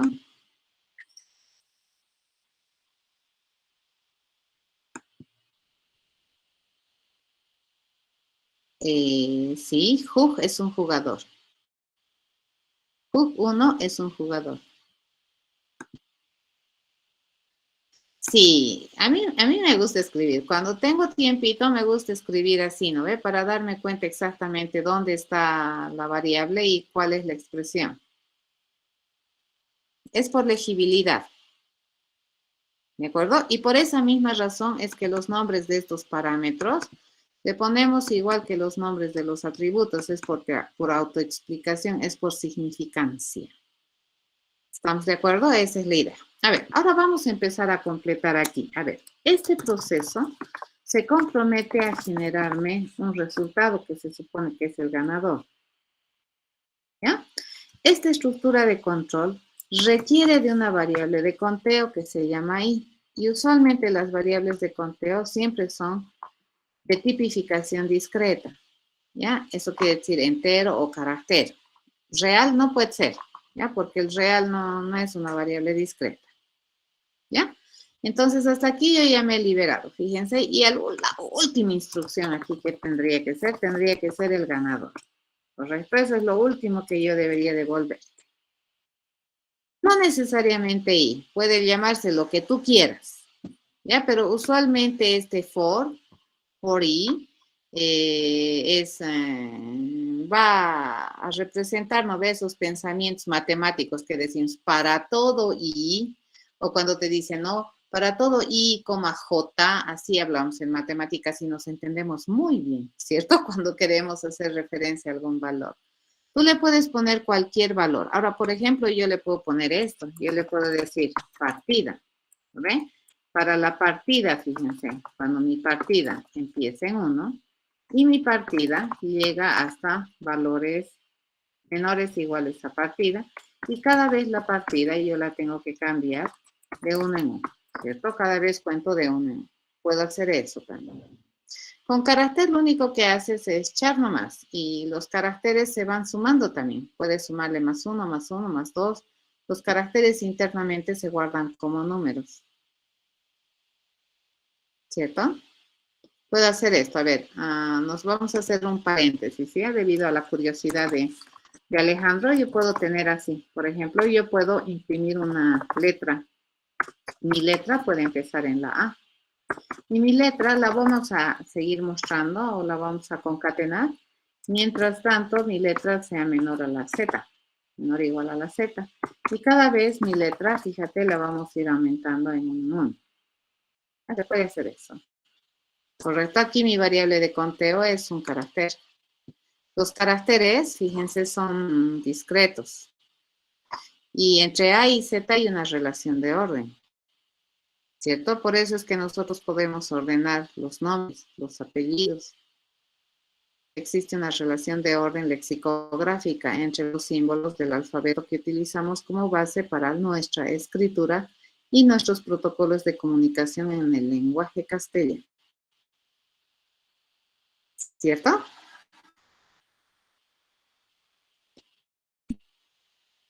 No son 3 condiciones. Esta es una instrucción. Esta es la instrucción de inicialización.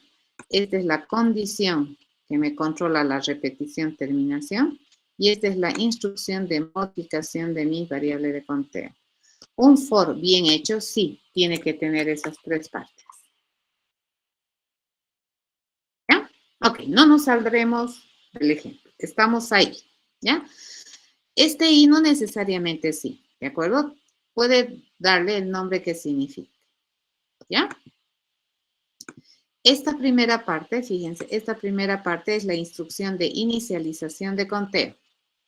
Esta segunda parte del for es la condición de repetición y terminación, o sea, es ambas, ¿no? Cuando es verdad, es repetir. Cuando es falso, es terminar, ¿ya? Y esta tercera parte de la cabecera del for es la parte de la modificación de la variable de conteo. Y ahí estamos modificando el conteo. ¿Correcto? Estas 3, fíjense, toditas tienen que ver con mi variable de conteo. En esta estructura de control de repetición, se controla, fíjense, la repetición, ya sea la repetición y la terminación por el conteo. Por eso es que este es bien importante acá. Lo moveremos nomás ahí, ¿de acuerdo? Para no tener diferencias. Entonces, puede ser, pero cualquier nombre les cuento, ¿ya? Aquí le hemos puesto I solamente porque I parece simpático para identificar la iésima partida, cosas así, ¿de acuerdo? Entonces, vamos a hacer la iésima partida, ¿ya? Lo dejaremos ahí y continuamos. Nos vamos a venir acá. Lo siguiente que teníamos que hacer después de hacer este for es ir a identificar al ganador, ¿correcto?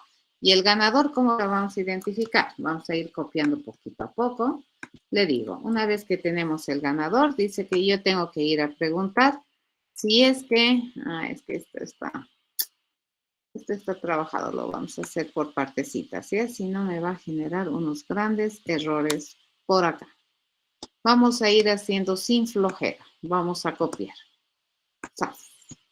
Copiamos esto. Dice, después de haber hecho esto, yo le tengo que preguntar si el jugador 1, dice, es mejor que el jugador 2. ¿Cierto? Le tengo que ir a preguntar eso. El jugador 1 es mejor que el jugador 2. Si me dice que sí, entonces el ganador vendría a ser el jugador 1. ¿Correcto? Pero si me dice que no, Yo tengo que ir a verificar si el jugador 2, fíjense, si el jugador 2 es mejor que el jugador 1. No puedo suponer que si no es mejor el jugador 1 que el jugador 2 ya ganó. No es verdad. ¿Ya? Puede que hayan empatado. Solamente si el jugador 2 es mejor que el jugador 1, entonces el ganador resulta ser el jugador 2. ¿Cierto? Listo. Pero si me dice else, aquí lo voy a completar, ¿ya? Si me dice que else, que ni el jugador 1 es mejor que el jugador 2, ni el jugador 2 es mejor que el jugador 1, entonces le voy a decir que no existe ganador. ¿Correcto? Aquí, la última instrucción que teníamos que hacer aquí, lo he borrado, es decir esto, ¿no ven? Return ganador. Listo. Fíjense, esta partecita ya he copiado, esta partecita ya he copiado. ¿Todo bien? Acá me va a salir un montón de errores. ¿Por qué? Porque le estoy asignando, fíjense, responsabilidades a todo jugador. Tengo que irle a enseñar a responder esta responsabilidad mejor. Me está sacando aquí un error porque me dice que es partida. No hay problema, le digo, no hay problema. Esto es partida. Entonces, si nosotros vemos, esto vendría a ser nuevamente, este está, ¿no? Partido. Vamos a ir a agarrar por partes. Yo le digo, este procedimiento que modela la partida no necesita verse desde afuera. Este procedimiento, fíjense, sirve para poder mejorar mi entendimiento de este proceso jugar, para que no sea feo. Aquí yo lo único que sé es que tengo que hacer tantas partidas como partidas hay. ¿Y cómo se hace una partida? Una partida básicamente es así, ¿no es cierto? Una partida, dice, no requiere datos de entrada, y básicamente lo único que va a hacer es ir a hacerles jugar a los dos jugadores, y para eso nosotros necesitamos, dice, tener la jugada 1, necesitamos tener la jugada 2, ¿ya? La jugada 1 va a ser la jugada que juegue el jugador 1, y la jugada 2 va a ser la jugada que juegue el jugador 2. Entonces a mi jugador 1 le voy a decir piedra, papel, tijera, y él me da su jugada. Y a mi jugador 2 le voy a pedir que vaya a piedra, papel, tijera, le digo, y él me va a dar su jugada.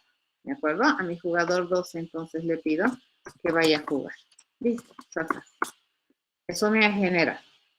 Una vez que yo tengo esas dos jugadas en mano, entonces yo voy a ir a preguntar si la jugada 1 es mejor. ¿De acuerdo? ¿Será que es mejor que la jugada 2? Le pregunto. Si me dice que sí, entonces nosotros ya sabemos que el jugador 1 tiene mejor mano en esta partida. Entonces le pido a mi jugador 1 aumentar puntos, ¿cierto? Entonces le voy a decir, anda a aumentar tus puntos. ¿Y cuántos puntos va a aumentar? Solamente va a aumentar 1, ¿ya? Caso contrario, si la jugada 1 no es mejor que la jugada 2, no puedo.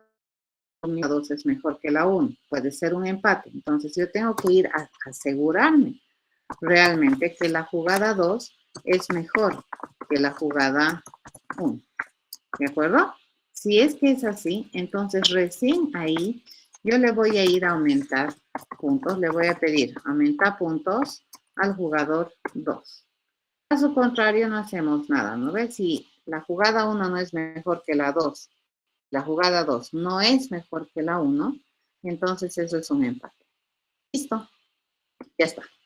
Vamos a votar esta. Acabamos de traducir. Disculpe. Sí. En if de jugador 2, ¿no sería jugador 2 aumentar puntos? Así, tienes razón. Gracias.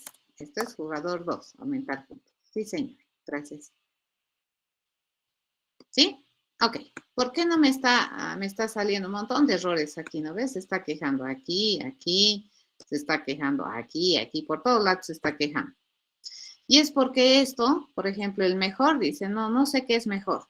Y en todo caso aquí le estoy mandando este mensaje mejor a Jug1.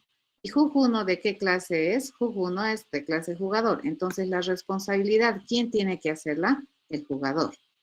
¿Ya? Entonces yo le digo, ¿qué tiene todo jugador? Ahora sí, nos pondremos a pensar Por lo que hemos estado viendo, todo jugador le podríamos decir, a ver, que tiene dos cosas. Ya le vamos a poner nombre, aunque nunca me han dicho, pero para hacerle bonito le vamos a poner nombre y le voy a decir que tiene un puntaje acumulado.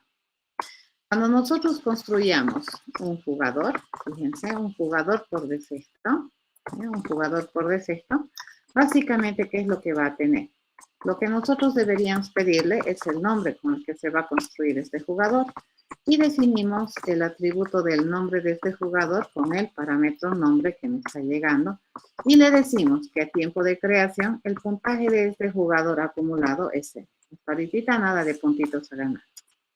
Dice, todo jugador debería saber responder a la pregunta, ¿es mejor? ¿Cierto? Aquí me están diciendo, mejor que otro jugador. Ok. Tengo que saber responder a la pregunta mejor cuando recibimos como dato de entrada otro jugador con el que tengo que comparar. Entonces, ¿cómo vamos a decir que este jugador es mejor que este otro jugador? Básicamente, cuando el puntaje que tiene este jugador es mayor que el puntaje del otro jugador. ¿De acuerdo? Listo. Ya está. Así responde. Entonces, venimos aquí. Esto ya no me va a salir errores. Fíjense, este ya está, ya pasó ese ya pasó. ¿Dónde nomás tenemos ahora errores? Intentaremos compilar y aquí me va a salir. ¿Cierto? Este jugar. Aquí ya pasó. ¿Sí? ¿De acuerdo? Sí, tendríamos que decirle o directamente Gerson, aquí en el jugador, ahorita vamos a hacer. Fíjate, aquí le digo aumentar puntos, ¿a quién le corresponde? Al jugador. Seguiremos haciendo el jugador. Depende, Gerson. Si tú dices, ¿no ve? Que por cada vez que tú le dices aumentar puntos, aquí deberías definir. Como no me dice nada, entonces yo automáticamente aquí estoy asumiendo que al puntaje yo le voy a aumentar 1. Pero si tú decides que cada vez le tienes que aumentar 2, entonces aquí le dices más igual 2. Ya está. ¿De acuerdo? Este sería. Fíjense, este es el procedimiento que me permite aumentar puntos a cada jugador. ¿Y cómo aumenta? Aumenta solamente un punto a su puntaje acumulado. ¿Ya? Lo siguiente que tenemos, dice, es esto. Dice, todo jugador, queremos compilar aquí, y aquí me va a arruinar, ¿no? Todo jugador debería saber jugar. Ok, luego. Muy bien. Todo jugador, dice, debería saberme entregar una jugada cuando a mí me piden jugar. Entonces, cuando yo le digo piedra, papel, tijeras, él me debería responder una jugada. Mi promesa de respuesta, ¿qué cosa es? Es una jugada. Entonces, aquí te voy a responder la jugada. Y como este problema o este jueguito del piedra, papel, tijera es completamente aleatorio, entonces nosotros lo que vamos a hacer es hacer una jugada aleatoria. ¿Ya? Entonces vamos a hacer una opción aleatoria y lo vamos a hacer a través del uso del random. Vamos a elegir una opción aleatoria y le vamos a decir que vamos a ir a calcular un valor aleatorio random que esté del 0 al 3. ¿De acuerdo? Porque son 3 opciones. Y dependiendo de esta opción, fíjense, dependiendo de esta opción, nosotros vamos a decidir qué jugada vamos a entregarle como respuesta. Le voy a decir, si la opción fuera 0, entonces que lo que me responda en la jugada, yo lo que voy a hacer, le voy a decir, a ver, mi jugada va a ser una nuevecita jugada que sea de clase, le voy a decir, vamos a tener una piedra. Que sea así, piedra. Y rompemos, ¿cierto? Aquí es el único lugar donde se hace un break. ¿Ya? Pero si mi opción es aleatoria, me dice 1, entonces mi jugada la voy a construir con una jugada, fíjense, le voy a decir, vamos a tener una jugada que sea piedra, papel, ¿no? Papel. ¿Correcto? Esa jugada es un papel. Y le vamos a decir break. Y por último, si es 2, fíjense, o por defecto, porque no puede ser otro valor, debido a que estoy manejando esto como una aleatoriedad entre el 0 al 3 sin tocar el 3. Entonces, si no es 0, si no es 1, por defecto, ¿qué cosa es? Es 2, no le queda otra. ¿Correcto? Entonces, la jugada va a ser una nuevecita jugada que va a tener dentro de su descripción tijeras. ¿Ya? Tijeras. Listo, ya está. ¿Entiende?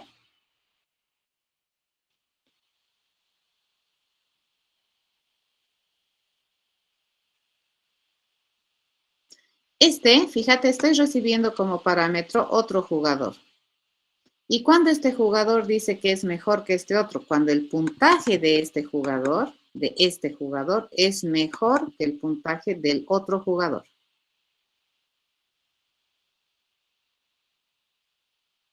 ¿De acuerdo? Ok, aquí se está quejando porque estoy haciendo uso o referencia a un constructor de jugada.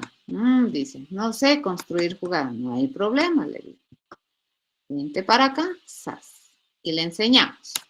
A mi jugada, sí, se puede llamar a otros atributos del objeto. Sí, señor, podría. ¿Ya? Entonces aquí le voy a decir, mi jugada, ¿qué debería tener? Debería tener el nombre, ¿cierto? Puede ser piedra, papel, tijera. Ya está. Entonces, cuando nosotros construimos un objeto de clase jugada, necesitamos obligatoriamente que me diga qué jugada estoy jugando, ¿cierto? El nombre, piedra, papel o tijera.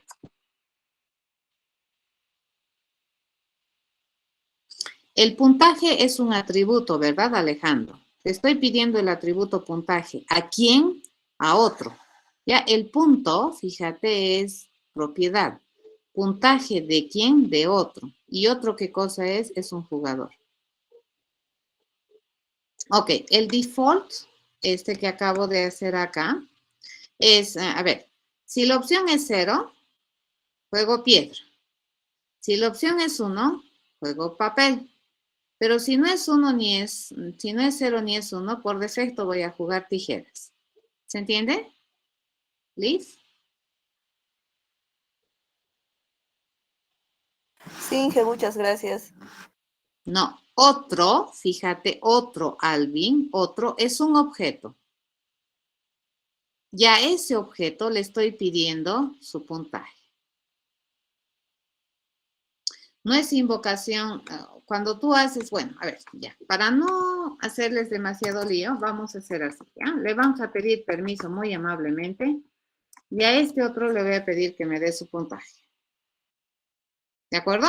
No están leyendo, les cuento. Cuando hemos visto encapsulamiento, hemos dicho que las cosas privadas de un objeto las puede acceder el objeto y los objetos de la clase. Entonces, como este objeto que está haciendo uso de otro es un jugador y el otro es un jugador, entonces este jugador puede acceder a las cosas privadas de otro jugador. Ya, pero para mantener, digamos, la consistencia lo vamos a poner así. Le vamos a enseñar a todo jugador a decir su puntaje. ¿Verdad? Y ¿qué me va a devolver? Me va a devolver una copia de lo que tiene en su atributo puntaje. Ahora sí, ¿les parece más claro? Otro, fíjense, es un objeto. Este es el propietario de responder este mensaje. ¿A quién le estoy mandando get puntaje? A otro. Ese me va a responder el mensaje. No hay llamada de atributo, hay acceso a atributo directamente. ¿Ya? En el último caso ya no, porque ya no hay más casos que revisar aquí. Ya, el break se pone porque si esto se hace verdadero, todito se ejecuta. El switch en terminología Javera no modela así tan bonito el condicional múltiple. Entonces, para que modele el condicional múltiple, necesitamos ponerle break. Les voy a explicar alguna otra oportunidad cómo funciona realmente internamente el switch. Ya, pero así, esta forma de hacer es un condicional múltiple. ¿Ya? Hasta ahorita, entonces, ¿qué he hecho? Fíjense, le he enseñado a jugar a mi jugador. Le he enseñado a decir si es mejor que otro. ¿Sí? Le he enseñado a aumentar puntos. No falta, porque fíjate, default jugar y ya no hay más que hacer. Pues aquí ya termina el switch. Aquí ya termina el switch, entonces ya no hay más opciones. ¿Correcto? De todas maneras, termina esto y ya va a terminar el switch. En cambio, este break me dice, ya no hagas esto, sáltate aquí al final del switch. Eso hace el break. Agarra y se salta acá. Aquí no, falta todavía. ¿De acuerdo? Hay que hacer la jugada. Entonces, a ver, Se los voy a completar, ¿ya? Le vamos a decir que el nombre de esta jugada se va a establecer con el nombre atributo. Veamos. Hasta acá, ya podemos compilar, no me dice. Porque fíjense, nosotros tenemos que enseñarle a las jugadas a decir si es mejor que el otro jugador. Entonces, aquí, yo le tengo que enseñar, dice, a una jugada a responder la pregunta si es mejor esta jugada que otra jugada. ¿Ya? Esta es la otra jugada. Correcto. ¿Cuándo decimos que una jugada es mejor que otra? A ver, va a depender de qué tipo de jugada es. ¿Ya? Entonces, aquí vamos a preguntar. Por ejemplo, variable de respuesta. Mi boolean es mejor, ¿ya? Eso yo tengo que responder. Return es mejor. ¿Cuándo esta jugada es mejor que esta otra? ¿Quién me dice?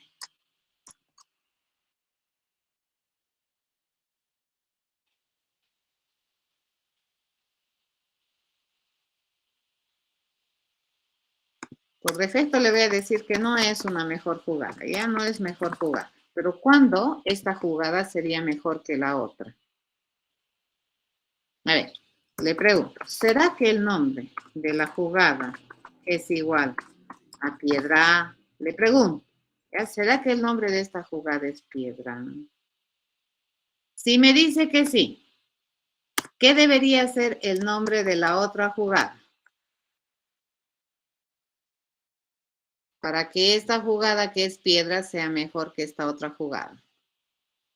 Tijera. Entonces le pregunto, fíjense, a la otra jugada le voy a pedir su nombre. Correcto. Y si es que el nombre de esa otra jugada resulta que es tijera, no me acuerdo si le he puesto tijera o tijeras. Si me dice que sí, soy mejor jugada. Es mejor, es true. ¿Correcto? Es true.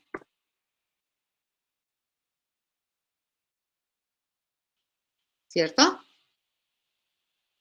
Pero si me dice que no, puede ser que me haya dicho que no porque el nombre de la jugada no sea piedra. ¿Ve? Pero si el nombre de esta jugada, fíjense, si el nombre de esta jugada es igual a papel, ¿de acuerdo? Le digo si es igual a papel. Entonces, ¿qué nombre debería tener la otra jugada? La otra jugada le pregunto su nombre. ¿Qué debería ser el nombre de la otra jugada? Si esta jugada tiene nombre papel, entonces si la otra jugada, su nombre es piedra, entonces resulta que yo soy una mejor jugada que la otra. ¿Verdad? Entonces es mejor esto. ¿Cierto? Pero si resulta que el nombre de esta jugada no es piedra, no es papel, entonces lo único que le queda hacer es que sea tijera. ¿Cierto? Pero me voy a asegurar, fíjense, sí. El nombre de esta jugada, fíjense, es tijera. No me acuerdo si le he puesto en... Bueno, tijera en sus singulares también con ese, ¿no? Es la única palabra que conozco, igual paraguas, ¿no? No existe paraguas. Ok.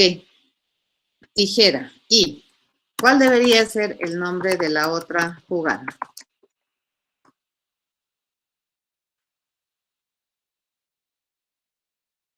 ¿Tijera es mejor que quién? Papel. Papel. ¿Correcto? Si la otra jugada es papel, entonces resulta que yo soy una mejor jugada. ¿Correcto? Listo. Así sería. Por defecto, no soy una mejor jugada, a menos que una de estas tres condiciones se cumpla. Vamos a ir a ver a mi jugador. Tijeras le voy a llamar. Se ha agarrado el nombre correcto. Esto sería tijeras. Y si es que este es tijeras, ahí. ¿Qué debería saber hacer toda jugada? Debido a nuestra...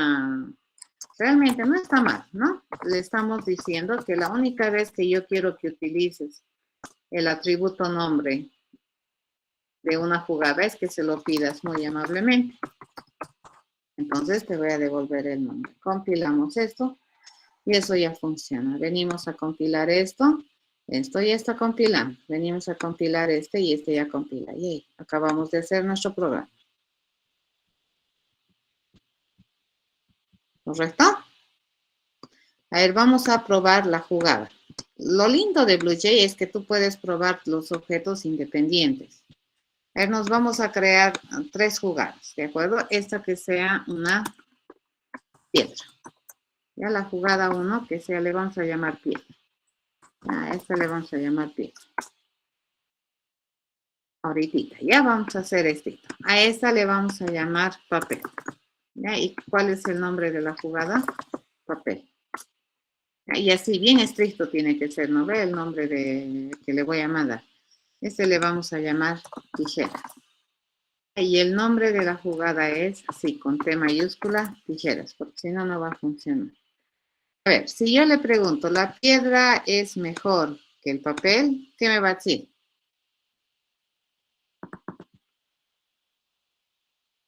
Esta piedra es mejor que este papel. ¿No ve?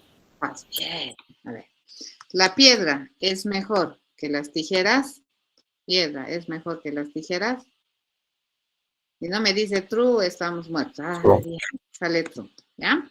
El papel es mejor que las tijeras. No, ¿no ve? False. Perfecto. El papel es mejor que una piedra. Me debería responder true. Una tijera es mejor que el papel. True. ¿Correcto? Pero una tijera es mejor que una piedra. False. Ah, fíjense, mi objeto de clase jugada está funcionando bien. Entonces, con esa confianza yo puedo ir a decir que lo que estamos utilizando en mi juego piedra, papel, tijera es correcto. ¿Ya? Ok. Ya está. Ahora sí. Te muestro. ¿Qué era lo que querías ver? Te los voy a subir a Moodle. ¿De acuerdo?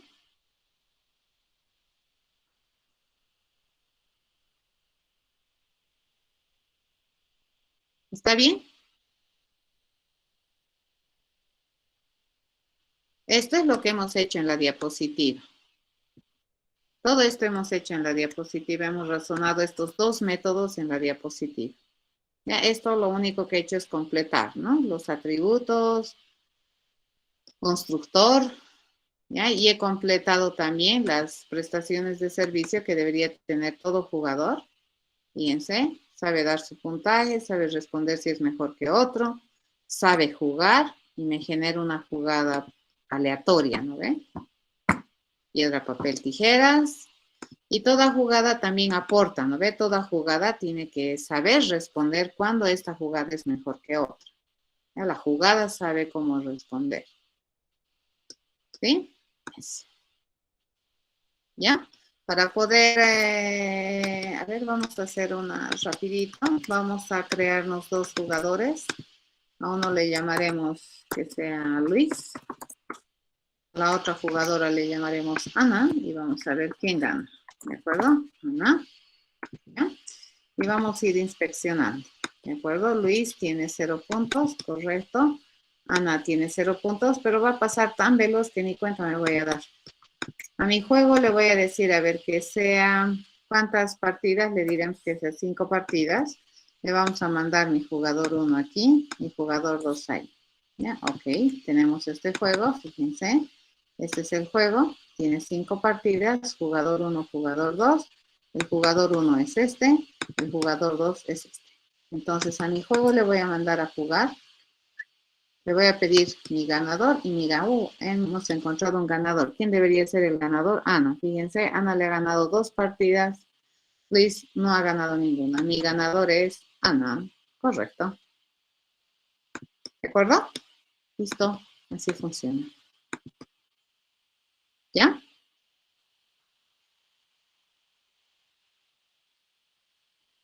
Ok. ¿Qué hemos introducido?